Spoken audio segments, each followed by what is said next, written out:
In our last episode, we celebrated the enduring, tangible magic of stop motion, breathing life into physical forms with painstaking precision.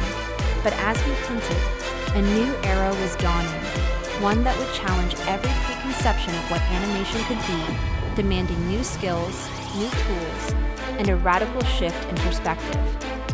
Then, the pixels arrived. A new frontier met with both awe and apprehension. The journey into computer graphics, or CGI, didn't begin with grand cinematic ambitions. It started in laboratories and research facilities in the 1970s, with pioneers exploring the very foundations of digital image creation.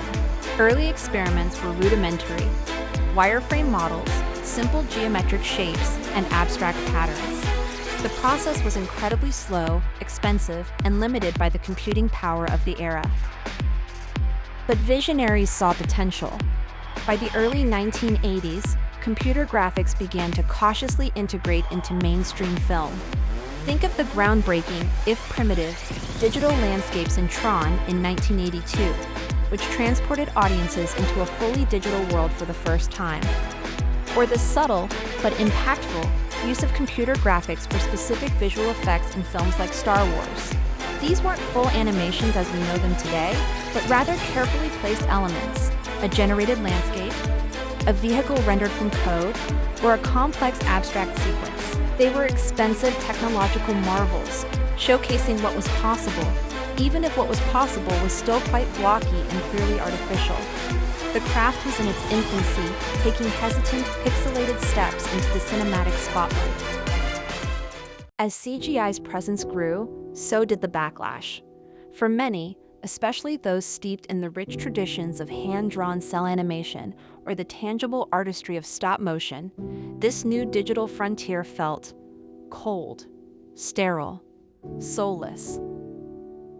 Critics and even fellow animators often dubbed early CGI as plastic, lacking the organic warmth, the nuanced imperfections, and the expressive soul they found in traditional methods.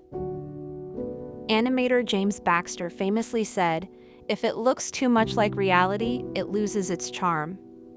There was a deep-seated fear that this new technology would strip animation of its artistry, replacing the hand of the artist with the cold logic of an algorithm. Early CGI examples, while technically impressive for their time, often fell into what we now call the uncanny valley. Characters could look stiff, textures overly uniform, and movements less fluid than their hand-drawn counterparts. Audiences, accustomed to the vibrant expressions of a Disney character or the physical weight of a stop-motion puppet, found themselves alienated by these shiny, artificial creations. The debate was fierce. Was this true animation, or just a glorified technical demonstration? Were we losing the heart of the art form to a soulless machine? Despite the skepticism, CGI continued to evolve, pushed by visionary artists and rapidly advancing technology. Then came the undeniable breakthroughs that changed everything. In 1993, Jurassic Park didn't just use CGI, it mastered it. The dinosaurs were not merely effects, they were living, breathing creatures, seamlessly integrated into the live-action world. Audiences weren't just wowed, they believed. It demonstrated CGI's potential for photorealistic effects, making the impossible real. Just 2 years later, in 1995, Pixar's Toy Story delivered another seismic shock. This was the world's first feature-length film made entirely with computer-generated imagery. It wasn't about special effects. It was about full character animation, emotional storytelling, and building an entire believable world from scratch. Woody and Buzz weren't plastic. They were beloved characters.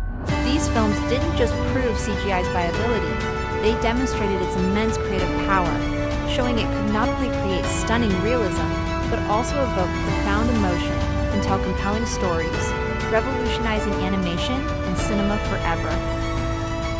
The journey from blocky wireframes to photorealistic dinosaurs and beloved toy characters was swift and transformative.